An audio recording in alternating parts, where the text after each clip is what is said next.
ਸਤਨਾਮ ਸ੍ਰੀ ਵਾਹਿਗੁਰੂ ਸਾਹਿਬ JIO. ਹੱਥ ਖਸਟਮੋ ਬਿਸਰਾਮ ਲਿਖਿਆ ਤੇ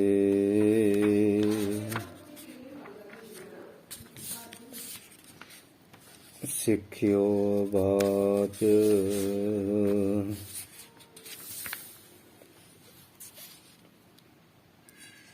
ਦੋਹਰਾ ਭੋ ਭਗਵਨ ਮੋਹ ਮਨ ਭਇਓ ਸੰਸੈ ਦੇਹੋ ਨਿਵਾਰ।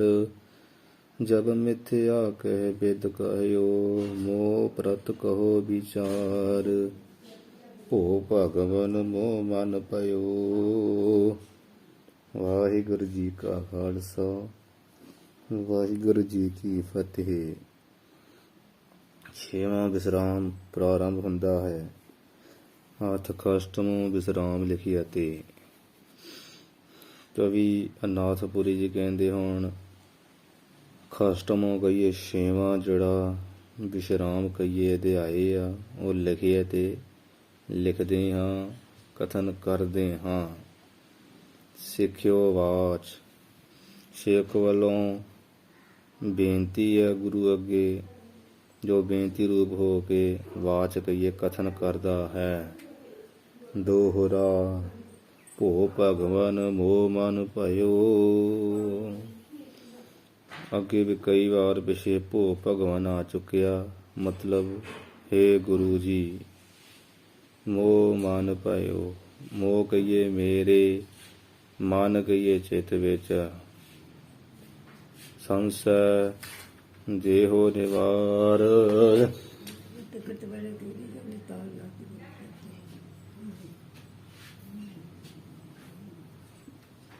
ਮੇਰੇ ਮਨ ਵਿੱਚ ਸੰਸੈ ਕਹੀਏ ਸੰਸਾ ਸ਼ੱਕ ਭਇਓ ਹੋ ਗਿਆ।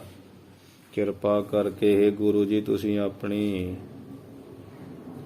ਸਿੱਖਿਆ ਦੇ ਕੇ ਉਸ ਦੀ ਨਿਵਾਰ ਕਹੀਏ ਨਿਵਰਤੀ ਕਰ ਦੇਵੋ ਜੀ।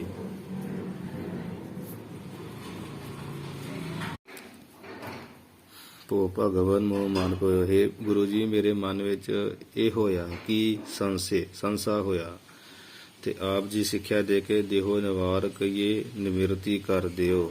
ਨਿਵਾਰ ਦਾ ਅਰਥ ਨਿਵਰਤੀ, ਭਇਓ ਦਾ ਅਰਥ ਹੋਇਆ, ਸੰਸੇ ਦਾ ਅਰਥ ਸੰਸ਼ਯ ਜਾਂ ਸ਼ੱਕ, ਭੋ ਦਾ ਅਰਥ ਹੀ, ਭਗਵਾਨ ਦਾ ਅਰਥ ਗੁਰੂ।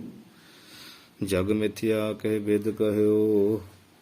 ਜਗ ਮਿਥਿਆ ਕਿਸੇ ਦੇ ਕੱਕੇ ਨੂੰ ਵਿਸ਼ਿਆਰੀ ਆ, ਹਾਹੇ ਨੂੰ ਵਿਸ਼ਿਆਰੀ ਆ, ਤੇ ਬਿਦ ਦੇ ਬਾਬੇ ਨੂੰ ਵਿਸ਼ਿਆਰੀ ਆ ਤੇ ਧੱਦੇ ਨੂੰ ਵਿਸ਼ਿਆਰੀ ਆ। ਮੋਹ ਪ੍ਰਤ ਕਹੋ ਵਿਚਾਰ। ਜਗ ਜਿਹੜਾ ਸੰਸਾਰ ਆ, ਸੰਸਾਰ ਨੂੰ ਕਿਸੇ ਕਹੀਏ ਕਿਸ ਬਿਦ ਕਹੀਏ ਕਿਸ ਵਿਧੀ ਨਾਲ, ਕਿਸ ਤਰੀਕੇ ਨਾਲ, ਜਿਹੜਾ ਮਿਥਿਆ ਕਹੀਏ ਝੂਠਾ ਕਹਿਓ ਕਹਿਣਾ ਕੀਤਾ ਹੈ। ਮੋਹ ਪ੍ਰਤ ਕਹੋ ਵਿਚਾਰ। ਇਹ ਮੋਹ ਕਹੀਏ ਮੇਰੇ, ਪ੍ਰਤ ਕਹੀਏ ਤਾਈ, ਵਿਚਾਰ ਕਹੀਏ ਨਿਰਣਾ। ਜਿਹੜੀ ਵਿਚਾਰ ਆ ਜਾਂ ਸੋਚ ਕੇ ਚੰਗੀ ਤਰ੍ਹਾਂ ਗੁਰੂ ਜੀ ਕਹੋ ਦੱਸਣਾ ਕਰੋ, ਜਿਸ ਕਰਕੇ ਮੇਰਾ ਸੰਸਾ ਦੂਰ ਹੋ ਜਾਵੇ। ਵੀ ਕਿਸੇ ਵਿਧ ਕਿਸੇ ਤਰ੍ਹਾਂ ਆਪ ਜੀ ਨੇ ਸੰਸਾਰ ਨੂੰ ਮਿਥਿਆ ਜਿਹੜਾ ਕਿਹਾ ਹੈ ਮੇਰੇ ਪ੍ਰਤੀ ਵਿਚਾਰ ਕੇ ਕਹੋ। ਕਿਉਂਕਿ ਪਿਛਲੇ ਅਧਿਆਏ ਵਿੱਚ ਕਿਹਾ ਸੀ ਨਾ ਗੁਰੂ ਨੇ ਵੀ ਸਿੱਖ ਸਤ ਕਹੋ ਤੋ ਹੈ ਨਹੀਂ, ਮਿਥਿਆ ਕਹੋ ਤੋ ਆਹੀ। ਵੀ ਸੱਚ ਕਹਿੰਦੇ ਆ ਤੇ ਸੰਸਾਰ ਹੈ ਨਹੀਂ ਆ, ਇਹ ਮਿਥਿਆ। ਜੇ ਮਿਥਿਆ ਕਹਿੰਦੇ ਆ ਤੇ ਦਿਖਦਾ ਵਾ। ਤੇ ਸਿੱਖ ਕਹਿੰਦਾ ਵੀ ਮਹਾਰਾਜ ਆ ਸੱਤ ਕਹੋ, ਵੀ ਜੇ ਸੱਤ ਕਹਿੰਦੇ ਤੁਸੀਂ ਕਹਿੰਦੇ ਹੈ ਨਹੀਂ ਤੇ ਇਹ ਮਿਥਿਆ। ਤੁਸੀਂ ਮੈਨੂੰ ਦੱਸਿਓ ਇਹ ਮਿਥਿਆ ਸੰਸਾਰ ਕਿਵੇਂ ਆ, ਕਿ ਵਿਧੀ ਨਾਲ ਕਿਹਾ ਵਾ ਮਿਥਿਆ, ਕਿਉਂਕਿ ਇਹਦੀ ਪ੍ਰਤੀਤੀ ਹੋ ਰਹੀ ਮੇਰੇ ਪ੍ਰਤੀ ਕਹੀਏ ਮੇਰੇ ਤਾਈਂ ਨਾ ਤੁਸੀਂ ਵਿਚਾਰ ਕਹਿ ਕੇ ਦੱਸਣਾ ਕਰੋ।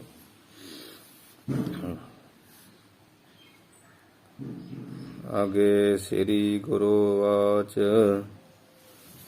ਸੋਭਾ ਵਾਲੇ ਗੁਰੂ ਜੀ ਜਿਹੜਾ ਸਿੱਖ ਨੂੰ ਸਮਝਾਉਂਦਿਆਂ ਵਾਚ ਕਹੀਏ ਕਥਨ ਕਰਦੇ ਆ। ਜਗ ਮਿਥਿਆ ਦਰਸਾਵਤ ਹੈ। ਜਿਹੜਾ ਜਗਤ ਆ ਉਹਨੂੰ ਮਿਥਿਆ ਦਰਸਾਉਂਦੇ ਹੋਏ ਨਾ ਗੁਰੂ ਜੀ ਬਾਚ ਕਥਨ ਕਰਦੇ। ਦੋਹਰਾ ਸੀਤਲ ਜਲ ਮ੍ਰਿਗ ਤ੍ਰਿਸ਼ਨ ਕੋ। ਜਿਵੇਂ ਕੋਈ ਮਨੁੱਖ ਇਹ ਕਹਿਣਾ ਕਰੇ ਕਿ ਮ੍ਰਿਗ ਤ੍ਰਿਸ਼ਨਾ ਦਾ ਕੋਦ ਅਰਥ ਦਾ ਇਹ ਮ੍ਰਿਗ ਤ੍ਰਿਸ਼ਨਾ ਦਾ ਜਿਹੜਾ ਜਲ ਆ, ਪਾਣੀ ਆ, ਉਹ ਵੀ ਅਤਿਅੰਤ ਬਹੁਤ ਜ਼ਿਆਦਾ ਸੀਤਲ ਕਹੀਏ ਠੰਡਾ ਹੁੰਦਾ। ਅਸਲ ਵਿੱਚ ਜਲ ਹੁੰਦਾ ਹੀ ਨਹੀਂ ਆ। ਮ੍ਰਿਗ ਨੂੰ ਤੇ ਝੂਠਾ ਜਿਹੜਾ ਮਿੱਥਿਆ ਹੀ ਜਲ ਸਤ ਪ੍ਰਤੀਤ ਹੁੰਦਾ ਹੈ। ਤੇ ਕੋਈ ਪੁਰਸ਼ ਕਵੇ ਸਿੱਖ ਵੀ ਜੇ ਦ੍ਰਿਸ਼ਟਾਂਤ ਦੇਣ ਲੱਗੇ ਆ ਵੀ ਸਿੱਖ ਕੋਈ ਜਿਹੜਾ ਨਾ ਮਨੁੱਖ ਉਹ ਇਹ ਕਹਿਣਾ ਕਰੇ ਕਿ ਜਿਹੜਾ ਮ੍ਰਿਗ ਕਈ ਹਿਰਨ ਦੀ ਤ੍ਰਿਸ਼ਨਾ ਦਾ ਜਲ ਆ ਉਹ ਤੇ ਵੀ ਬਹੁਤ ਠੰਡਾ। ਮ੍ਰਿਗ ਤ੍ਰਿਸ਼ਨਾ ਕਿਹਨੂੰ ਕਿਹਾ ਜਾਂਦਾ? ਆ ਜੇਠ ਹਾੜ ਦਾ ਜਦੋਂ ਮਹੀਨਾ ਹੁੰਦਾ ਤੇ ਉਦੋਂ ਸੂਰਜ ਦੀ ਤਪਸ਼ ਨਾਲ ਸੁੱਕੇ ਦਰਿਆਵਾਂ ਵਿੱਚ ਜਾਂ ਮਾਰੂਥਲ ਜਿਵੇਂ ਆ ਮਾਤੜ ਹੋਣੀ ਗਏ ਆ ਬਾੜਮੇਰ ਜੋਧਪੁਰ ਤੋਂ ਅੱਗੇ ਸਾਰਾ ਮਾਰੂਥਲ ਹੀ ਰੇਤਾ ਹੀ ਰੇਤਾ ਪੀਲੇ ਜਿਹੇ ਰੰਗ ਦੀ। ਤੇ ਉੱਥੇ ਜਦੋਂ ਧੁੱਪ ਵੈਸੇ ਬੜੀ ਅੱਜ ਜਿੱਦਾਂ ਹੁਣ ਮਹੀਨਾ ਅਪ੍ਰੈਲ ਦਾ ਚੱਲਣ ਡਿਆ ਉੱਥੇ ਧੁੱਪ ਹੋਣੀ ਬਹੁਤ ਜ਼ਿਆਦਾ ਤੇ ਉਹ ਗਰਮੀ ਨਾਲ ਤੇ ਆਪਣੇ ਇੱਥੇ ਆਮ ਸੜਕਾਂ ਤੇ ਉਹ ਪਾਣੀ ਜਿਹਾ ਨਜ਼ਰ ਆਉਂਦਾ ਤੇ ਮਾਰੂਥਲ ਤੇ ਬਹੁਤ ਜ਼ਿਆਦਾ ਹੀ ਆਉਂਦਾ। ਜਦੋਂ ਸੂਰਜ ਦੀਆਂ ਸਿੱਧੀਆਂ ਕਿਰਨਾਂ ਮਾਰੂਥਲ ਤੇ ਰੇਤਾ ਤੇ ਪੈਂਦੀਆਂ ਨਾ ਤਾਂ ਉਹਦਾ ਰੇਤ ਦੀ ਚਮਕ ਨਾਲ ਜਿਹੜਾ ਹਿਰਨ ਆ ਉਹਨੂੰ ਪਾਣੀ ਦੀ ਭਰੀ ਝੀਲ ਦਿਸਣ ਲੱਗ ਪੈਂਦੀ। ਪਾਣੀ ਭਰਿਆ ਆ। ਹਿਰਨ ਵੀ ਬੜੇ ਉੱਥੇ ਬਾੜਮੇਰ ਗਏ ਜਿੱਥੇ ਤੇ ਮੋਰ ਵੀ ਬਹੁਤ ਆ। ਵੱਡੇ ਵੱਡੇ ਹਿਰਨ ਵੀ ਤੇ ਜਿਹੜੇ ਛੋਟੇ ਛੋਟੇ ਜਿਹੇ ਨਾ ਜਿਨ੍ਹਾਂ ਦੇ 2 ਹੀ ਸਿੰਘ ਹੁੰਦੇ ਆ, 12 ਸਿੰਘਾਂ ਨਹੀਂ 2 ਸਿੰਘਾਂ ਵਾਲਾ ਇਹੋ ਜਿਹੇ ਹਿਰਨ ਬਹੁਤ ਹੁੰਦੇ ਆ। ਜਿਉਂ ਜਿਉਂ ਮ੍ਰਿਗ ਉਹਦੇ ਵੱਲ ਜਾਂਦਾ ਫਿਰ ਪਾਣੀ ਦੀ ਝੀਲ ਆ ਤੇ ਜਦੋਂ ਗਾਂਹ ਜਾਂਦਾ ਪਾਣੀ ਜਿਹੜਾ ਦੂਰ ਪ੍ਰਤੀਤ ਹੁੰਦਾ ਜਾਂਦਾ ਕਿਉਂਕਿ ਉਹ ਗਰਮੀ ਉਹ ਜਿੱਥੇ ਪਹੁੰਚਦਾ ਅਗਲੇ ਬੰਨੇ ਫੇਰ ਉਹਨੂੰ ਪਾਣੀ ਦਿਸੀ ਜਾਂਦਾ। ਅੰਤ ਨੂੰ ਉਹ ਸੂਰਜ ਦੀਆਂ ਜਿਹੜੀਆਂ ਕਿਰਨਾਂ ਢਲ ਕੇ ਤਿਰਛੀਆਂ ਜਿਹੀਆਂ ਹੋ ਜਾਂਦੀਆਂ। ਪਾਣੀ ਦੀ ਥਾਂ ਕੇਵਲ ਮਾਰੂਥਲ ਹੀ ਪ੍ਰਤੀਤ ਹੋ ਜਾਂਦਾ। ਇਸੇ ਕਰਕੇ ਵਿਦਵਾਨਾਂ ਨੇ ਉਹਦਾ ਨਾਮ ਰੱਖਿਆ ਮ੍ਰਿਗ ਤ੍ਰਿਸ਼ਨਾ। ਤੇ ਮ੍ਰਿਗ ਤ੍ਰਿਸ਼ਨਾ ਦੇ ਦ੍ਰਿਸ਼ਟਾਂਤ ਦੇ ਰਾਹੀਂ ਜਗਤ ਦੇ ਜਿਹੜੇ ਪਦਾਰਥ ਆ ਸੰਸਾਰ ਦੇ ਭੋਗ ਵਿਲਾਸ ਆ ਇਹਨੂੰ ਮਿੱਥਿਆ ਨਿਸ਼ਚੈ ਕੀਤਾ ਵਾ। ਹੋਰ ਵੀ ਕਈ ਪ੍ਰਮਾਣ ਆ। ਆਪਾਂ ਵੀ ਵੇਖਦੇ ਆ ਜਿੱਦਾਂ ਧੁੱਪ ਦੇ ਵਿੱਚ ਜਾਵਾਂਗੇ ਨਾ ਆਪਾਂ ਸੜਕ ਦੇ ਉੱਪਰ ਵੇਖਾਂਗੇ ਥੋੜ੍ਹੀ ਦੂਰ ਤੇ ਪਾਣੀ ਨਜ਼ਰ ਹੀ ਆਉਂਦਾ। ਪਾਣੀ ਜਿਵੇਂ ਖਲੋਤਾ ਜਦੋਂ ਆਪਣਾ ਕੋਈ ਜਿਸ ਸਾਧਨ ਤੇ ਜਾਣ ਦੇ ਉੱਥੇ ਪਹੁੰਚਦਾ ਉੱਥੇ ਕੁੱਖ ਨਹੀਂ ਹੁੰਦਾ ਫਿਰ ਅੱਗੇ ਨਜ਼ਰ ਆਈ ਜਾਂਦਾ। ਤੇ ਉਹ ਇਸੇ ਤਰ੍ਹਾਂ ਮਨੁੱਖ ਤ੍ਰਿਸ਼ਨਾ ਹੀ ਲਾ ਲਓ। ਮਨੁੱਖ ਨੂੰ ਜਿਵੇਂ ਪਾਣੀ ਦਿਖੇ ਹਿਰਨ ਵੀ ਇਸੇ ਤਰ੍ਹਾਂ ਮਾਰੂਥਲ ਤੇ ਪਾਣੀ ਦਿਖਦਾ ਉਹਨੂੰ ਕਹਿੰਦਾ ਮ੍ਰਿਗ ਤ੍ਰਿਸ਼ਨਾ। ਤੇ ਉਹ ਹੁਣ ਵੇਖੋ ਪਾਣੀ ਤੇ ਸੱਚਾ ਨਹੀਂ ਹੈਗਾ। ਵਿਚਾਰੇ ਮ੍ਰਿਗ ਨੂੰ ਤ੍ਰਿਸ਼ਨਾ ਕਹੀਏ ਜਲ ਦੀ ਤ੍ਰਿਸ਼ਨਾ ਕਰਕੇ ਤੇ ਕਰਕੇ ਹੀ ਨਾ ਉਹ ਜਲ ਜਿਹੜਾ ਦਿਖਦਾ। ਤੇ ਇੱਥੇ ਕਹਿੰਦੇ ਵੀ ਜਿਵੇਂ ਮ੍ਰਿਗ ਤ੍ਰਿਸ਼ਨਾ ਦੇ ਜਲ ਨੂੰ ਕੋਈ ਪੁਰਖ ਕਵੇ ਵੀ ਬਹੁਤ ਠੰਡਾ ਵੀ ਬੜਾ ਠੰਡਾ ਹੁੰਦਾ। ਹਿਰਨ ਨੂੰ ਤੇ ਐਵੇਂ ਪ੍ਰਤੀਤ ਹੋਣ ਡਿਆ ਜਿਹਨੇ ਕਿਹਾ ਠੰਡਾ ਉਹ ਵੀ ਮਿੱਥੇ ਆਈ ਹੈ। ਨਾ ਤੇ ਪਾਣੀ ਕੋਈ ਹੈਗਾ ਤੇ ਨਾ ਕੋਈ ਉਹਦੇ ਵਿੱਚ ਉਹਦੇ ਬਸ ਭਰਮ ਮਾਤਰ ਹੀ ਆ ਕਹਿਣਾ ਠੰਡਾ। ਨਾ ਤੇ ਪਾਣੀ ਹੈਗਾ ਵਾ ਤੇ ਨਾ ਉਹ ਠੰਡਾ ਹੀ ਹੈਗਾ। ਕੁਝ ਵੀ ਨਹੀਂ ਹੈਗਾ। ਗਗਨ ਕਮਲ ਕੀ ਬਾਸ ਤੇ ਗਗਨ ਕਹੀਏ ਆਕਾਸ਼ ਵਿੱਚ। ਜਿਵੇਂ ਕੋਈ ਕਹੇ ਕਿ ਆਕਾਸ਼ ਵਿੱਚ ਜਿਹੜਾ ਗਗਨ ਦਾ ਨਾਮ ਆਕਾਸ਼ ਹੈ। ਆਕਾਸ਼ ਵਿੱਚ ਖਿੜੇ ਹੋਏ ਜਿਹੜੇ ਕਮਲ ਕੌਲ ਫੁੱਲ ਆ ਕਮਲ ਦੇ ਫੁੱਲ ਆ ਵੀ ਉਹਨਾਂ ਦੀ ਜਿਹੜੀ ਬਹੁਤ ਬਾਸ ਕਹੀਏ ਸੁਗੰਧੀ ਆ ਰਹੀ ਹੈ। ਤੇ ਉਹ ਵੀ ਹੁਣ ਆਕਾਸ਼ੀ ਕਮਲਾ ਦੀ ਕੋਈ ਹੋਂਦ ਹੈ ਹੀ ਨਹੀਂ ਆ, ਸੁਗੰਧੀ ਕਿੱਥੋਂ ਆ ਜਾਣੀ। ਆਕਾਸ਼ ਵਿੱਚ ਕੋਈ ਫੁੱਲ ਹੈ ਹੀ ਨਹੀਂ ਖਿੜਿਆ, ਉਹਦੀ ਸੁਗੰਧੀ ਕਿੱਥੋਂ ਆਉਣੀ। ਇਹ ਵੀ ਕਹਿਣਾ ਭਰਮ ਮਾਤਰ ਵਿਅਰਥੀ। ਸੁੰਦਰ ਅਤ ਬੰਧਿਆ ਸੋਭਨ, ਆਤ ਦੇ ਤਤੇ ਨੂੰ ਸਿਹਾਰੀ ਹੈ। ਬੰਦਿਆ ਪਾਠ ਤੇ ਬੱਬੇ ਟਿੱਪੀ ਧੱਦੇ ਸਿਹਾਰੀ ਇਹ ਕਰਨਾ ਹੈ, ਏਦਾਂ ਪਾਠ ਆ। ਫਿਰ ਜਿਵੇਂ ਕੋਈ ਇਹ ਕਹਿਣਾ ਕਰੇ ਕਿ ਬੰਦਿਆ ਜਿਹੜੀ ਬਾਂਝ ਇਸਤਰੀ ਆ, ਜਿਹਨੂੰ ਸੰਡ ਕਿਹਾ ਜਾਂਦਾ, ਤਿੰਨ ਮਾਤ ਕੀਤੇ ਹਰ ਬਾਂਝਾ, ਜਿਵੇਂ ਗੁਰੂ ਸਾਹਿਬ ਕਹਿੰਦੇ ਬਾਂਝ ਇਸਤਰੀ ਜਿਹਦੇ ਘਰ ਪੁੱਤਰ ਨਾ ਹੋਵੇ, ਜਾਂ ਸੰਡ ਜਿਹਨੂੰ ਕਿਹਾ ਜਾਂਦਾ। ਬਾਂਝ ਇਸਤਰੀ ਦਾ ਸੁਮਨ ਕਹੀਏ ਜਿਹੜਾ ਪੁੱਤਰ ਆ, ਆਤ ਕਹੀਏ ਬਹੁਤ ਸੁੰਦਰ ਸੋਹਣਾ ਹੈ, ਐਵੇਂ ਕੋਈ ਕਹਿਣਾ ਕਰੇ। ਪਹਿਲੀ ਗੱਲ, ਸੰਡ ਦੇ ਘਰ ਤੇ ਭਾਈ ਪੁੱਤਰ ਹੁੰਦਾ ਹੀ ਨਹੀਂ, ਉਹਨੂੰ ਤਾਂ ਹੀ ਤੇ ਬਾਂਝ ਕਿਹਾ ਆ। ਬਾਂਝ ਉਹਨੂੰ ਕਹਿੰਦੇ ਜਿਹਦੇ ਘਰ ਪੁੱਤਰ ਨਾ ਹੋਵੇ। ਤੇ ਕਹਿਣਾ ਵੀ ਬੰਦੇ ਦਾ ਪੁੱਤਰ ਬੜਾ ਸੁੰਦਰ ਆ, ਇਹ ਜਿਹੜੀਆਂ ਚੀਜ਼ਾਂ ਵਾ ਇਹ ਬੜੇ ਗਲਤ ਆ। ਕਿ ਸੁੰਦਰ ਹੋਣ ਦਾ ਖਿਆਲ ਕਿਵੇਂ ਆ ਸਕਦਾ, ਇਹ ਤੇ ਚੀਜ਼ਾਂ ਹੈ ਹੀ ਨਹੀਂ। ਜਿਸ ਤਰ੍ਹਾਂ ਆ ਜਿਹੜੀ ਉਪਰੋਕਤ ਚੀਜ਼ਾਂ ਹੈ ਅਸਾਤੀ ਆ, ਤੇ ਉਂਝ ਕੋਲੋਂ ਕਹਿਣਾ ਪ੍ਰਤੀਤ ਜਿਹਾ ਹੁੰਦਾ ਨਾ, ਬਸ ਐਸੋ ਜਗਤ ਪ੍ਰਕਾਸ਼, ਐਸੋ ਕਹੀਏ। ਇਸੇ ਤਰ੍ਹਾਂ ਇਸ ਜਿਹੜਾ ਜਗਤ ਸੰਸਾਰ ਦਾ ਇਸ ਸਥਿਤੀ ਰੂਪ ਟਿਕਾਰੂ ਵਿੱਚ ਪ੍ਰਕਾਸ਼ ਜਿਹੜਾ ਗਿਆਨ ਆ, ਭਾਵ ਇਸ ਸੰਸਾਰ ਦਾ ਸਦਾ ਕਾਇਮ ਰਹਿਣ ਵਾਲਾ ਜਿਹੜਾ ਦਿਸਣਾ ਆ, ਇਹ ਸਭ ਅਗਿਆਨ ਹੀ ਆ, ਮਿੱਥਿਆ ਹੀ ਆ। ਇਸ ਅਸਲ ਵਿੱਚ ਜਿਹੜੀ ਪ੍ਰਕਾਸ਼ ਸੰਸਾਰ ਦੀ ਪ੍ਰਗਟਾਈ ਆ ਹੋਂਦ ਆ, ਇਹ ਸਾਰੀ ਮਿੱਥਿਆ ਹੀ ਆ। ਜਿਵੇਂ ਆ ਤਿੰਨ ਪ੍ਰਮਾਣ ਦਿੱਤੇ, ਬਾਂਝ ਪੁੱਤਰ ਨੂੰ ਸੋਹਣਾ ਕਹਿਣ ਦੇ ਬਰਾਬਰ ਹੀ ਆ, ਆਕਾਸ਼ ਵਿੱਚ ਫੁੱਲ ਕਹਿਣ ਦੇ ਬਰਾਬਰ ਹੀ ਆ। ਉਹ ਚੀਜ਼ਾਂ ਤੇ ਹੈ ਨਹੀਂ। ਤੇ ਇਸੇ ਤਰ੍ਹਾਂ ਜਿਹੜਾ ਜਗਤ ਦੇ ਜਿਹੜੀ ਪ੍ਰਕਾਸ਼ ਪ੍ਰਗਟਾਈ ਆ ਹੋਂਦ ਆ, ਇਹ ਬਸ ਮਿੱਥਿਆ ਹੀ ਆ।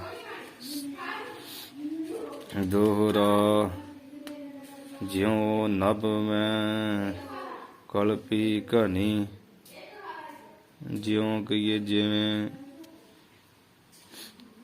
ਨਭ ਮੈਂ ਆਕਾਸ਼ ਦੇ ਵਿੱਚ, ਕਲਪੀ ਘਣੀ ਕਿ ਬੱਦਲ ਦੀਆਂ ਜਿਹੜੀਆਂ ਕਲਪੀਆਂ ਕਹੀਏ, ਕਲਪੀ ਘਣੀ ਕਹੀਏ, ਕਲਪੀਆਂ ਸੋਚੀਆਂ ਜਾਂਦੀਆਂ ਹਨ ਬਹੁਤ ਬੇਅੰਤ ਹੀ। ਕਿ ਪੁੱਤਰੀ ਵਿਵਧ ਅਨੇਕ, ਵਿਵਧ ਕਹੀਏ ਕਈ ਤਰ੍ਹਾਂ ਦੀਆਂ, ਜਿਹੜੀਆਂ ਪੁੱਤਰੀ ਕਹੀਏ ਪੁਤਲੀਆਂ, ਅਨੇਕ ਕਹੀਏ ਬੇਅੰਤ ਹੀ ਕਲਪੀਆਂ ਜਾਂਦੀਆਂ, ਭਾਵ ਕਲਪਨਾ ਮਾਤਰ ਹੀ ਦਿਖਦੀਆਂ ਹਨ, ਪਰ ਹੈ ਮਿੱਥਿਆ। ਜਿਵੇਂ ਨਭ ਮੈਂ ਕਲਪੀ ਘਣੀ, ਵੀ ਜਿਵੇਂ ਕਿਸੇ ਨੇ ਨਭ ਮੈਂ ਕਹੀਏ ਆਕਾਸ਼ ਵਿੱਚ, ਘਣੀ ਕਹੀਏ ਬਹੁਤੀਆਂ ਹੀ, ਪੁੱਤਰੀ ਵਿਵਧ ਅਨੇਕ, ਇਹ ਵਿਵਧ ਕਹੀਏ ਅਨੇਕ ਤਰ੍ਹਾਂ ਦੀਆਂ ਨਾ ਪੁੱਤਰੀ ਪੁਤਲੀਆਂ ਅਸੀਂ ਕਲਪਨਾ ਕਰ ਲਈ ਹੋਵੇ, ਪੁਤਲੀਆਂ ਦੀ ਅਨੇਕਾਂ ਤਰ੍ਹਾਂ ਦੀ ਕਲਪਨਾ ਕਰ ਲਈ ਹੋਵੇ ਵੀ ਪੁਤਲੀਆਂ, ਤੇ ਉਹ ਕਲਪਨਾ ਕੀਤੀ ਵਿਅਰਥੀ ਆ ਨਾ। ਕਰਤ ਜੁਧ ਅਤ ਕ੍ਰੋਧ ਜੋਤ, ਕਰਤ ਦੇ ਤਤੇ ਨੂੰ ਸਿਹਾਰੀ ਆ, ਜੋਤ ਦੇ ਤਤੇ ਨੂੰ ਸਿਹਾਰੀ ਆ।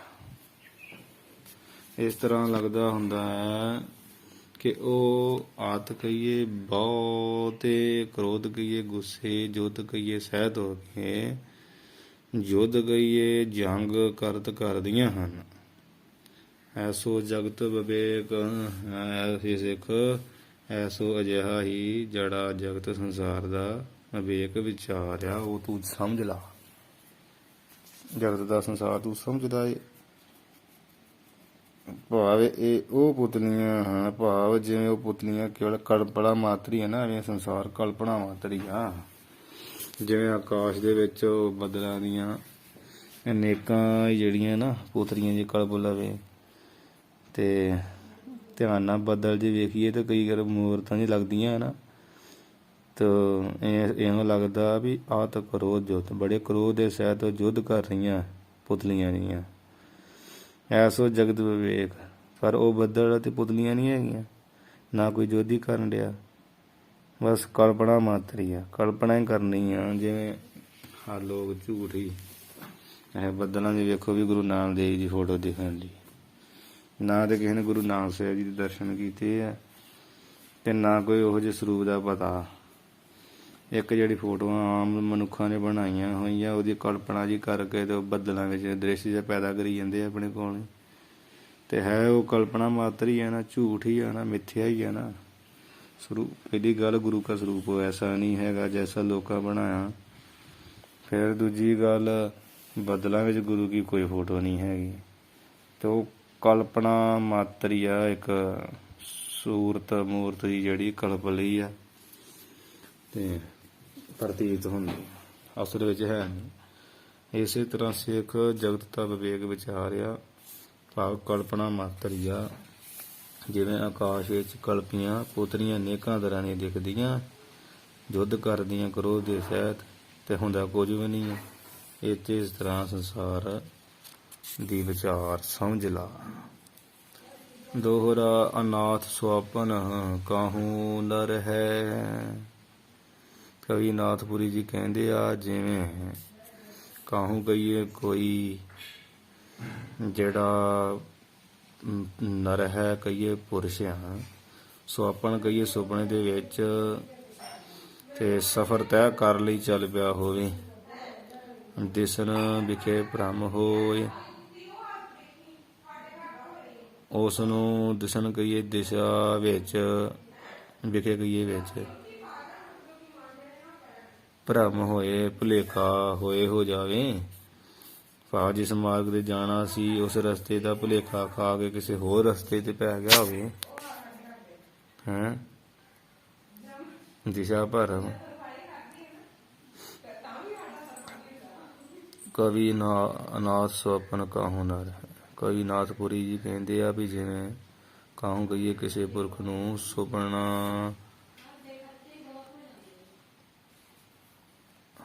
ਸੁਪਨੇ ਦੇ ਵਿੱਚ ਨਾ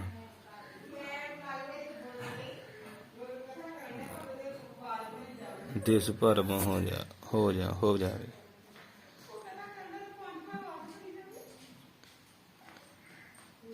ਪੂਰਬ ਤਜ ਪਛਮ ਗਇਓ, ਪੂਰਬ ਤਜ ਪਛਮ ਗਇਓ,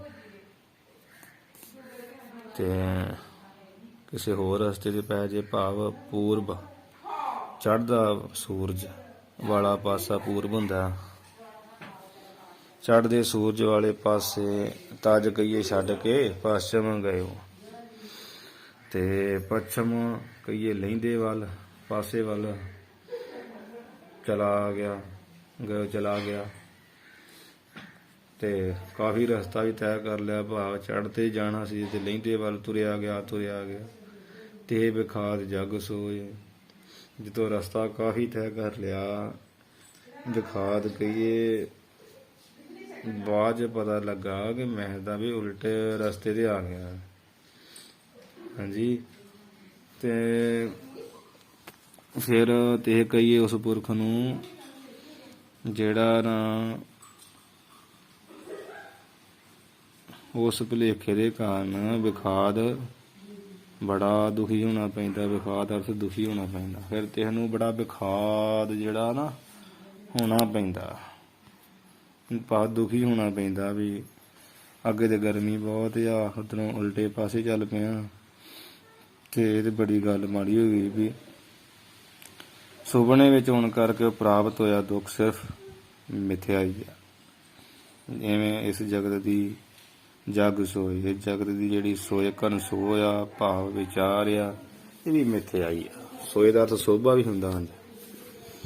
ਉਹ ਕਹਿੰਦੇ ਤਾਂ ਕਿ ਨਿਰਮਲ ਸੋਏ 12 ਮਾਹ ਦੇ ਵਿੱਚ ਆਉਂਦਾ, ਜਿਵੇਂ ਵੀ ਉਹਨਾਂ ਦੀ ਨਿਰਮਲ ਸੋਭਾ ਹੁੰਦੀ ਹੈ, ਤੇ ਇਸ ਤਰ੍ਹਾਂ ਹਾਲਤ ਹੋ ਜਾਂਦੀ। ਵੀ ਸੁਪਨੇ ਵਿੱਚ ਕਿ ਪੁਰਸ਼ ਨੂੰ ਦਿਸ਼ਾ ਭਰਮ ਹੋਇਆ, ਪੂਰਬ ਛੱਡ ਕੇ ਪੱਛਮ ਚਲਾ ਗਿਆ। ਜੇ ਕਾਫੀ ਰਸਤਾ ਨੇ ਤੈਅ ਕਰ ਲਿਆ ਸੁਪਨੇ ਵਿੱਚ ਹੀ, ਤੇ ਇਹ ਵਿਖਾਦ ਉਹਨੂੰ ਫਿਰ ਜਦੋਂ ਬੜਾ ਦੁੱਖ ਹੋਇਆ ਵੀ ਮੈਂ ਤਾਂ ਉਲਟੇ ਪਾਸੇ ਆ ਗਿਆ, ਤੇ ਉਹ ਜਿਹੜਾ ਸੁਪਨਾ ਹੀ ਆ ਸਾਰਾ, ਉਹ ਸੁਪਨਾ ਕੇ ਕੰਮ ਤੇ ਨਹੀਂ ਨਾ। ਜਗ ਸੋਏ ਕਲਪਨਾ ਮਾਤਰ ਹੀ ਆ। ਸੁਪਨੇ ਦਾ ਦੁੱਖ ਜਿੰਨਾ ਵੀ ਆ, ਬੁੱਧੀ ਦਿਸ਼ਾ ਭਰਮ ਸਭ ਕੁਝ ਝੂਠਾ ਹੀ ਆ ਨਾ। ਇਸੇ ਤਰ੍ਹਾਂ ਜਗ ਸੋਏ ਜਗਤ ਦੀ ਸੋਏ ਕਹੀਏ ਕਣਸੋ ਹੈ, ਭਾਵ ਜਗਤ ਵੀ ਇਸੇ ਤਰ੍ਹਾਂ ਹੀ ਹੈ। ਵਿਦਵਾਨ ਜਨ ਜਿਹੜੇ ਆ ਉਹ ਸੁਪਨੇ ਨੂੰ 3 ਕੁ ਮਿੰਟ ਤੋਂ ਵੱਧ ਨਹੀਂ ਮੰਨਦੇ। ਕਹਿੰਦੇ ਵੀ 3 ਕੁ ਮਿੰਟ ਦਾ ਸੁਪਨਾ ਹੁੰਦਾ ਵਾ, ਬੰਦੇ ਦੀ ਅੱਖ ਖੁੱਲ ਜਾਂਦੀ, ਫੇਰ ਸੌਂਦਾ, ਫਿਰ ਦੂਸਰਾ ਵਾਰ ਸੁਪਨਾ ਸ਼ੁਰੂ ਹੁੰਦਾ। ਉਂਝ ਲਗਾਤਾਰ ਸੁਪਨਾ 3 ਮਿੰਟ ਦਾ ਹੀ ਹੁੰਦਾ।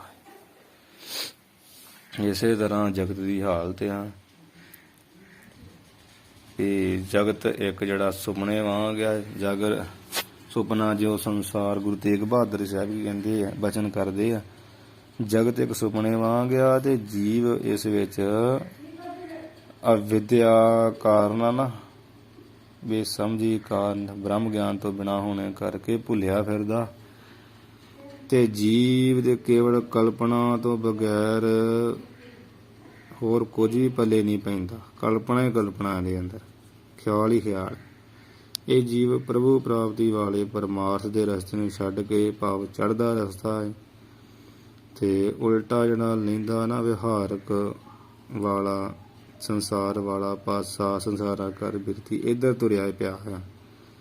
ਜਿਸ ਕਾਰਨ ਜਗ ਸੋਏ ਉਹ ਜਗਤ ਵਿੱਚ ਖਚਤ ਹੋ ਰਿਹਾ, ਤੇ ਵਿਖਾਰ, ਤੈਨੂੰ ਬੜਾ ਦੁੱਖ ਹੁੰਦਾ। ਅਖੀਰੀ ਜਦੋਂ ਅੰਤ ਗਿਆ ਪਛਤਾਇਆ। ਪਹਿਲਾਂ ਤੇ ਪਰਮੇਸ਼ਰ ਨੂੰ ਛੱਡ ਦਿੰਦਾ ਨਾ ਅੰਤ, ਕਿ ਇਹੋ ਜੱਗੋ ਤੁੱਤਰ ਮਨ ਮੁਖ ਪਾਰ ਨਾ ਪਾਈ ਰਾਮ, ਕਿਉਂ ਅੰਤਰੇ ਹਉਮੈ ਮਮਤਾ ਕਾਮ ਕ੍ਰੋਧ ਚਤਰਾਈ ਰਾਮ, ਅੰਤਰੇ ਚਤਰਾਈ ਥਾਏ ਨਾ ਪਾਈ, ਬਿਰਥਾ ਜਨਮ ਗਵਾਇਆ, ਜਮ ਮਗ ਦੁੱਖ ਪਾਵੇ, ਚੋਟਾ ਖਾਵੇ, ਅੰਤ ਗਿਆ ਪਛਤਾਇਆ। ਇਸ ਤਰ੍ਹਾਂ ਇਹ ਹਾਲਤ ਹੁੰਦੀ। ਚੜ੍ਹਦਾ ਪਾਸਾ ਕੀ ਆ ਵੀ ਸੁਪਨਾ ਤੇ ਹੈ ਸੰਸਾਰ, ਤੇ ਸੁਪਨੇ ਵਿੱਚ ਇਹ ਜੀਵ ਰੂਪੀ ਪੁਰਸ਼ ਨੂੰ ਜਿਹੜਾ ਅਵਿਦਿਆ ਕਰਕੇ ਦਿਸ਼ਾ ਭਰਮ ਹੋ ਗਿਆ ਵਾ, ਵੀ ਪੂਰਬ ਛੱਡ ਕੇ, ਪੂਰਬ ਕਹੀਏ ਚੜ੍ਹਦਾ ਪਾਸਾ ਪਰਮੇਸ਼ਰ ਦੀ ਪ੍ਰਾਪਤੀ ਦਾ, ਉਹ ਛੱਡ ਕੇ ਨਾ ਪশ্ਚਿਮ ਗਏ। ਇਹ ਲਹਿੰਦੇ ਪਾਸੇ ਜਾ ਰਿਹਾ, ਉਧਰ ਚਲਾ ਗਿਆ ਵਾ, ਭਾਵ ਸੰਸਾਰ ਦੇ ਧੰਦੇ, ਝੂਠੇ ਧੰਦੇ, ਮੋਹ। ਵਿਸਾਖ ਦੇ ਮਹੀਨੇ ਵਿੱਚ ਵੀ ਆਉਂਦੀ ਨਾ ਕਥਾ, ਝੂਠੇ ਇਹ ਧੰਦੇ ਮੋਹ ਇੱਧਰ ਲੱਗਾ ਹੋਇਆ ਵਾ, ਹੈ ਧੰਦਾ ਕਰਦਾ ਨਿਹਫਲ ਜਨਮ ਗਵਾਇਆ। ਪੱਛਮ ਦੇ ਪਾਸੇ ਲੱਗਾ, ਲੈਂਦੇ ਪਾਸੇ, ਜਿਸ ਕਰਕੇ ਤੇ ਇਹ ਵਿਖਾਦ ਨੂੰ ਬੜਾ ਵਿਖਾਦ ਹੁੰਦਾ ਅਖੀਰੀ, ਕਿ ਅਸਲੀ ਮਾਰਗ ਤੋਂ ਛਿੜਕਿਆ ਰਿਹਾ। ਇਹ ਇੱਥੇ ਮਿਥਿਆ ਸੰਸਾਰ ਵਿੱਚ ਫਿਰਨ ਦੇ ਕਰਕੇ ਇਹਨੂੰ ਪਰੇਸ਼ਾਨੀ ਹੁੰਦੀ ਆ। ਮਤਲਬ ਹੈ ਤੇ ਸੁਪਨਾ, ਸੁਪਨੇ ਸੰਸਾਰ ਦੇ ਵਿੱਚ ਉਲਟੇ ਪਾਸੇ ਲੱਗਾ। ਜਦੋਂ ਫਿਰ ਗਿਆਨ 'ਚ ਜਾਗਦਾ, ਫਿਰ ਇਹਨੂੰ ਵਿਖਾਦ ਹੁੰਦਾ ਵੀ ਉਲਟਾ ਬੜਾ ਆਪਾਂ ਸਮਾਂ ਵਿਅਰਥ ਗਵਾਇਆ। ਇਸ ਕਰਕੇ ਬੰਦਗੀ ਕਰਨੀ ਚਾਹੀਏ। ਇਹੀ ਜਿਹੜਾ ਕਵੀ ਜੀ ਇੱਥੇ ਕਹਿ ਰਹੇ ਹੈ, ਦੋਹਰਾ ਰਬ ਕੀ ਰਸਮ ਸਮੇਟ ਕਰ, ਸਮੇਟ ਦੇ ਸੱਸੇ ਔਂਕੜਿਆ, ਸਮੇਟ ਕਰ।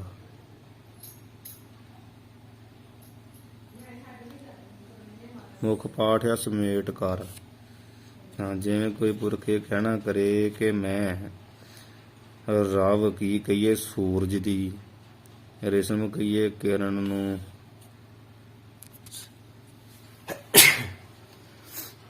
ਸਮੇਟ ਕਹੀਏ ਇਕੱਠੀਆਂ ਸੂਰਜ ਦੀਆਂ ਕਿਰਨਾਂ ਕਰਕੇ, ਤੇ ਫਿਰ ਮੈਂ ਕੀ ਕਰਾਂ, ਕਰੀ ਗ੍ਰੰਥ ਰੋਚ ਮਾਲ, ਵੀ ਉਹਨਾਂ ਦੀਆਂ ਜਿਹੜੀਆਂ ਗ੍ਰੰਥ ਆ ਗੰਢਾਂ ਮਾਰ ਕੇ ਬਹੁਤ ਰੋਚ ਕਹੀਏ ਸੁੰਦਰ ਜਿਹੜੀ ਨਾ ਮਾਲਾ ਬਣਾ ਲਈ, ਮਾਲਾ ਬਣਾ ਲੈਣਾ ਘਰਾਂ।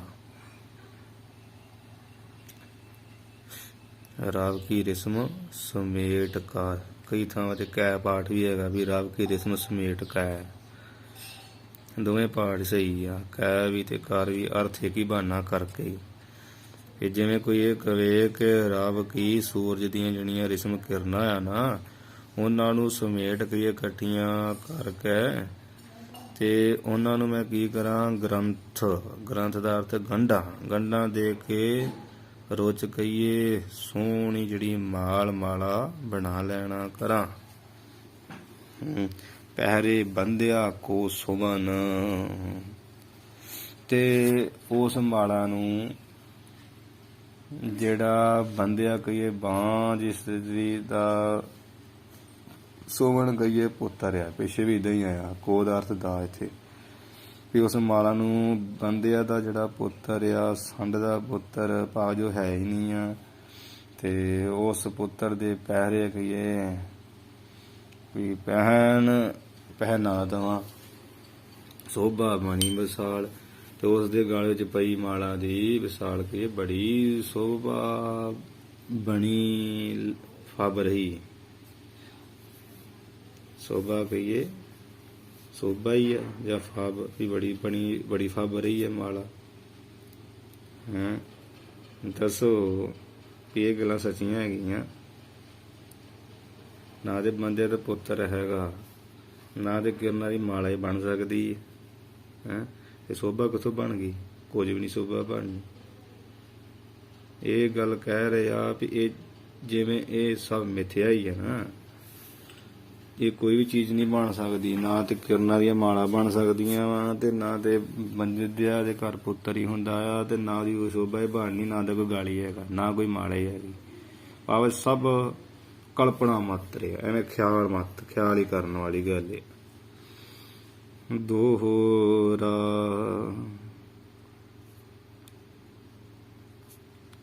ਸਸੇ ਸਰੰਗ ਕੋ ਧਨਕ ਕਰ, ਸਸੇ ਕਹੀਏ ਸਹੇ ਕੋ ਦਾ ਅਰਥ ਦੇ, ਸਹੇ ਦੇ ਸਰੰਗ ਸਿੰਘਾਂ ਦਾ ਧਨਕ ਤੀਰ ਕਮਾਂ ਜਿਹੜਾ ਵਾ ਉਹ ਬਣਾ ਕਰ ਕਹੀਏ ਕਰਕੇ, ਗਗਨ ਪੁਰਖ ਲੀਏ ਜਾਹੇ, ਇੱਕ ਕੋਈ ਹੋਰ ਜਿਹੜਾ ਪੁਰਖ ਆ ਭਾਵ ਮਨੁੱਖ ਆ, ਉਹ ਗਗਨ ਕਹੀਏ ਆਕਾਸ਼ ਵੱਲ ਲਈ ਜਾਹੇ ਜਾਂਦਾ ਸੀ। ਕੋਈ ਪੁਰਖ ਇਹ ਗੱਲ ਕਵੇ ਵੀ ਸਏ ਦਾ ਜਿਹੜਾ ਸਿੰਘ ਆ ਨਾ, ਉਹਦਾ ਵੀ ਕੋਈ ਧਨਖ ਤਿਆਰ ਕਰਕੇ ਪੁਰਖ ਤੇ ਗਗਨ ਕਹੀਏ ਆਕਾਸ਼ ਵਿੱਚ ਲਈ ਜਾਹੇ ਜਾਂਦਾ ਸੀ। ਦੇਖ ਮਾਲ ਲਾਲਚ ਲੱਗਿਓ,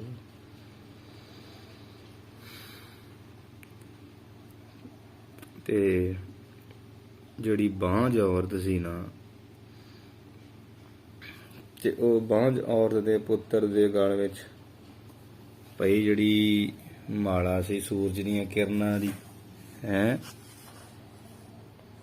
ਤੇ ਉਹ ਮਾਲਾ ਨੂੰ ਦੇਖ ਗਈਏ ਵੇਖ ਕੇ, ਤੇ ਉਹਦੇ ਦਿਲ ਵਿੱਚ ਲਾਲਚ ਲੱਗਿਓ, ਲੋਭ ਜਿਹਾ ਲੱਗ ਗਿਆ, ਭਾਵ ਲੋਭ ਆ ਗਿਆ। ਪੁੰਨ ਮੰਗਤ ਤਾਹੇ, ਤੇ ਪੁੰਨ ਕਹੀਏ ਮੁੜ ਤਾਹੇ ਕਹੀਏ ਉਸ ਤੋਂ ਮਾਲਾ ਮੰਗਦਾ ਹੈ।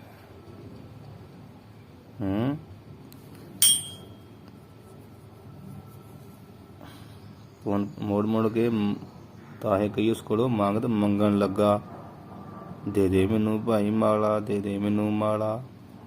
ਇਹ ਕੋਈ ਪੁਰਖ ਜਿਵੇਂ ਐਵੇਂ ਕਵੇ ਵੀ ਏਦਾਂ ਹੋ ਗਿਆ ਕਿ ਸਹਿ ਦੇ ਸਿੰਘ ਦਾ ਧਨਕ ਜਿਹਾ ਤਿਆਰ ਕਰਕੇ ਤੇ ਆਕਾਸ਼ ਵਿੱਚ ਲਈ ਜਾਂਦਾ ਸੀ, ਤੇ ਉਧਰ ਬਾਂਝ ਜਿਹੜਾ ਇਸਤਰੀ ਦਾ ਪੁੱਤਰ ਜਿਹੜਾ ਹੋਇਆ ਵਾ, ਉਹਦੇ ਗਲ ਵਿੱਚ ਸੂਰਜ ਦੀ ਕਿਰਨਾਂ ਦੀ ਮਾਲਾ ਦੇ ਗਈ, ਉਹ ਚਮਕਦੀ ਮਾਲਾ ਦੇ ਕੇ, ਤੇ ਉਹ ਜਿਹੜਾ ਆਕਾਸ਼ ਵਿੱਚ ਉੱਡਣ ਦੇ ਸੀ ਨਾ ਧਨਕ ਲੈ ਕੇ ਸਹੇ ਦਾ, ਤੇ ਉਹਨੂੰ ਬੜਾ ਲਾਲਚ ਲੱਗਿਆ। ਪੁੰਨ ਮੰਗਤਾ ਹੈ, ਮੁੜ ਕੇ ਤੋਂ ਮੰਗਦਾ ਹੈ ਵੀ ਦੇ ਮੈਨੂੰ ਮਾਲਾ। ਦੋਹਰਾ ਵੈ ਮੰਗਤ ਵਹਿ ਦੇ ਦਿਨ ਹੈ, ਤੇ ਘਟਨਾ ਕੀ ਵਾਪਰ ਗਈ। ਆ ਦੇਖਦੇ ਪਿੱਛੇ ਜਿਹੜਾ ਦੇਖ ਮਾਲ ਆ ਨਾ, ਦੇਖ ਖੱਕੇ ਨੂੰ ਸਿਹਾਰੀ ਹੈ ਜੀ। ਤੇ ਵਹਿ ਮੰਗਤ, ਉਹ ਆਕਾਸ਼ ਵੱਲ ਜਾਣ ਵਾਲਾ ਪੁਰਸ਼ ਸੀ ਨਾ ਜਿਹੜਾ, ਵਹਿ ਦਾ ਅਰਥ ਉਹ ਜਿਹੜਾ ਆਕਾਸ਼ ਵੱਲ ਜਾਣ ਵਾਲਾ ਪੁਰਖ ਸੀ, ਉਹ ਤੇ ਮਾਲਾ ਮੰਗਤ ਗਈ ਮੰਗਦਾ ਹੈ। ਵਹਿ ਦੇ ਤਨ ਹੈ, ਪਰ ਉਹ ਜਿਹੜਾ ਬਾਂਝ ਇਸਤਰੀ ਦਾ ਪੁੱਤਰ ਆ ਜਿਹਨੇ ਮਾਲਾ ਪਾਈ ਸੂਰਜ ਦੀ ਕਿਰਨਾਂ ਦੀ, ਦੇ ਤਨ ਹੈ, ਉਹ ਦਿੰਦਾ ਹੀ ਨਹਿ ਕਹੀਏ ਨਹੀਂ ਹੈ।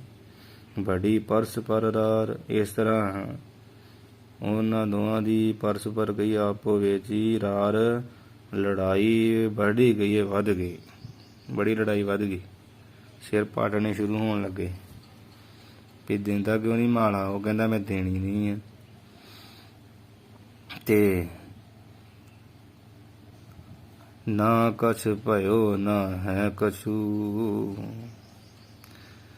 ਨਾ ਹੀ ਕਛ ਕਹੀਏ ਕੁਝ ਝਗੜਾ ਭਇਓ ਹੋਇਆ ਹੈ, ਨਾ ਹੈ ਕਛੂ, ਤੇ ਨਾ ਹੀ ਕਛ ਕਹੀਏ ਕੋਈ ਮਾਲਾ ਹੀ ਹੈ। ਇਹ ਸਿੱਖ ਅਸਲ ਵਿੱਚ ਦੀ ਗੱਲ ਭਲਾ ਕੀ ਆ, ਇਹ ਜਿੰਨੀਆਂ ਤੈਨੂੰ ਗੱਲਾਂ ਦਸੀਆਂ ਨਾ, ਇਹ ਸਾਰਾ ਪ੍ਰਸੰਗ ਉੱਪਰ ਆ ਜਿਹੜਾ ਸ਼ੁਰੂ ਹੁੰਦਾ ਵਾ ਚੌਥੇ ਨੰਬਰ ਦਾ ਲਾ ਲਓ, ਚੌਥਾ, ਦੋਹਰਾ, ਪੰਜਵਾਂ, ਛੇਵਾਂ ਤੇ ਆ ਸੱਤਵੇਂ ਦੀ ਉਤਲੀ ਤੁਕ। ਇਹ ਸਿੱਖ ਜਿੰਨਾ ਵੀ ਤੈਨੂੰ ਮੈਂ ਪ੍ਰਸੰਗ ਦੱਸਿਆ ਅਸਲ ਵਿੱਚ ਸਾਰਾ ਨਾ ਕਲਪਨਾ ਹੀ ਆ। ਨਾ ਦੇ ਸਹਿ ਦਾ ਸਿੰਘ ਹੀ ਹੁੰਦਾ, ਸਹਿ ਦੇ ਸਿੰਘ ਕਿਤੇ ਹੁੰਦੇ, ਤੁਹਾਨੂੰ ਕਿੱਥੋਂ ਬਣ ਗਿਆ ਫਿਰ? ਤੇ ਉਹ ਆਕਾਸ਼ ਵਿੱਚ ਪੁਰਖ ਕਿੱਥੋਂ ਲੈ ਕੇ ਜਾਣ ਡਿਆ? ਮਾਲਾ ਦੇ ਕੇ ਲਾਲਚ ਨੂੰ ਕਿੱਥੋਂ ਲੱਗ ਗਿਆ? ਮੰਗਦਾ ਫਿਰ ਕਿੱਥੇ ਜਦੋਂ ਮਾਲਾ ਹੀ ਨਹੀਂ ਹੈਗੀ? ਤੇ ਉਹ ਮੰਗਦਾ ਕਿੱਥੋਂ ਆ ਤੇ ਉਹ ਦਿੰਦਾ ਨਹੀਂ ਹੈ, ਇਹ ਵੀ ਕਿੱਦਾਂ ਹੋ ਗਿਆ? ਮਾਲਾ ਤੇ ਹੈ ਹੀ ਨਹੀਂ, ਨਾ ਤਾਂ ਬਾਂਝ ਪੁੱਤਰ ਹੀ ਹੈਗਾ ਵਾ। ਜਦੋਂ ਉਹ ਹੀ ਨਹੀਂ ਹੈਗਾ ਤੇ ਮੰਗਣਾ ਕਿਹਦੇ ਕੋਲ ਆ? ਮਾਲਾ ਕਿੱਥੇ ਆ? ਤੇ ਆਪੋ ਵਿੱਚ ਜਿਹੜੀ ਰਾਰ ਰੌਲਾ ਪਿਆ ਉਹ ਕਿੱਥੇ ਪਿਆ? ਭਾਵ ਹੀ ਨਹੀਂ ਪਿਆ। ਮਤਲਬ ਸਾਰਾ ਸਿੱਖ ਕਲਪਨਾ ਮਾਤਰੀ ਤੈਨੂੰ ਦੱਸਿਆ ਪ੍ਰਸੰਗ। ਨਾ ਕਛ ਭਇਓ, ਅਸਲ ਵਿੱਚ ਕੋਈ ਝਗੜਾ ਨਹੀਂ ਹੋਇਆ। ਨਾ ਹੈ ਕਛੂ, ਤੇ ਨਾ ਹੀ ਕੁਝ ਹੈਗਾ। ਧਨਖ ਵੀ ਨਹੀਂ ਹੈਗਾ, ਆਕਾਸ਼ ਵਿੱਚ ਪੁਰਖ ਵੀ ਨਹੀਂ ਹੈਗਾ, ਨਾ ਜਿਹੜਾ ਬੰਦਿਆਂ ਦਾ ਪੁੱਤਰ ਉਹਦੇ ਹੁੰਦਾ ਵੀ ਨਹੀਂ ਆ, ਨਾ ਮਾਲਾ ਹੀ ਹੁੰਦੀ ਆ, ਕੁਝ ਵੀ ਨਹੀਂ, ਕੋਈ ਮਾਲਾ ਮੂਲਾ ਨਹੀਂ ਹੈ। ਐਸੋ ਜਗਤ ਵਿਚਾਰ, ਬਸ ਐਸੋ ਕਹੀਏ ਇਸੇ ਤਰ੍ਹਾਂ ਹੀ ਜਗਤ ਕਹੀਏ ਸੰਸਾਰ ਦਾ ਤੂੰ ਜਿਹੜਾ ਸਿੱਖ ਵਿਚਾਰ ਕਹੀਏ ਵਿਚਾਰ ਕਰ ਕਿ ਨਾ ਹੀ ਸੰਸਾਰ ਭੂਤ ਪਹਿਲਾਂ ਸੀ, ਨਾ ਹੀ ਹੁਣ ਆ ਵਰਤਮਾਨ ਵਿੱਚ, ਨਾ ਹੀ ਅੱਗੇ ਭਵਿੱਖ ਵਿੱਚ ਹੀ ਹੈ। ਇਹ ਜਗ ਰਚਨਾ ਸਭ ਝੂਠ ਹੈ, ਜਾਨ ਲਿਓ ਰੇ ਮੀਤ। ਸਾਰਾ ਜਗਤ ਮਿਥਿਆ ਹੀ ਆ, ਇਹ ਸਮਝ ਲਾ। ਇਹ ਬਸ ਅਗਿਆਨ ਕਰਕੇ ਸਭ ਪ੍ਰਤੀਤੀ ਹੁੰਦੀ ਆ ਮਿਥਿਆ ਵਸਤੂ ਦੀ। ਜਿਵੇਂ ਰੱਸੀ ਵਿੱਚ ਸੱਪ ਅਗਿਆਨ ਦੇ ਹਨੇਰੇ ਕਰਕੇ ਦਿਖਦਾ ਨਾ, ਮੰਦ ਅੰਧਕਾਰ ਕਰਕੇ, ਇਸੇ ਤਰ੍ਹਾਂ ਅਗਿਆਨ ਦੇ ਹਨੇਰੇ ਕਰਕੇ ਸੰਸਾਰ ਜਿਹੜਾ ਨਾ ਉਹ ਮਿਥਿਆ ਸੰਸਾਰ ਦਿਸ ਰਿਹਾ ਵਾ। ਬ੍ਰਹਮ ਰੂਪ ਰੱਸੀ ਵਿੱਚ ਅਸਲ ਵਿੱਚ ਕੁਝ ਵੀ ਨਹੀਂ ਹੈ। ਇਹ ਜਿਹੜਾ ਕਹਿਣ ਦਾ ਕਵੀ ਮਹਾਰਾਜ ਜੀ ਦਾ ਪ੍ਰਯੋਜਨ ਹੈ। ਸੋ ਇੱਥੇ ਆਪਾਂ ਹੁਣ ਅੱਜ ਸਮਾਪਤੀ ਕਰੀਏ। ਅਖੀਰਲੀਆਂ ਪੰਕਤੀਆਂ ਪੜ੍ਹ ਕੇ ਸਮਾਪਤੀ ਹੈ। ਵਹਿ ਮੰਗਤ ਵਹਿ ਦੇਤ ਨਹਿ, ਬੜੀ ਪਰਸ ਪਰ ਰਾਰ, ਨਾ ਕਛ ਭਇਓ ਨਾ ਹੈ ਕਛੂ, ਐਸੋ ਜਗਤ ਵਿਚਾਰ। ਵਾਹਿਗੁਰੂ ਜੀ ਕਾ ਖਾਲਸਾ, ਵਾਹਿਗੁਰੂ ਜੀ ਕੀ ਫਤਿਹ।